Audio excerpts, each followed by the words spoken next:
এক গ্রামে একজন খুব অভিজ্ঞ কাঠুরিয়া ছিলেন, যার খ্যাতি ছিল দূর দূরান্ত পর্যন্ত। তার বয়স হয়েছিল, কিন্তু তার কাজের গতি ছিল অসাধারণ। একদিন এক তরুণ কাঠুরিয়া তার কাছে এসে বলল, দাদা, আপনার এত বছরের অভিজ্ঞতা, আপনার হাতে কি কোনো গোপন কৌশল আছে?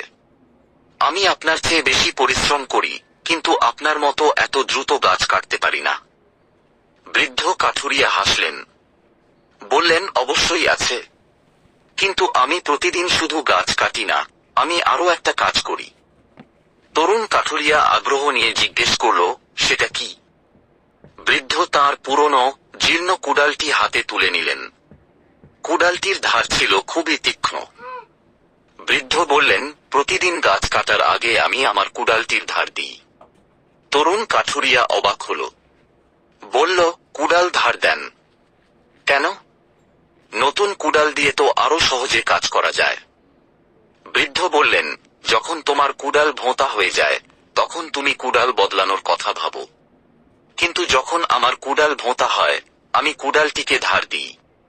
তুমি যখন কুড়াল বদলানোর সিদ্ধান্ত নাও, তখন তোমার সব মনোযোগ চলে যায় নতুন কুড়ালের খোঁজে, আর তুমি ভুলে যাও তোমার আসল কাজ ছিল গাছ কাটা। বৃদ্ধ হেসে বললেন, আমি আমার লক্ষ্য থেকে মনোযোগ সরাই না।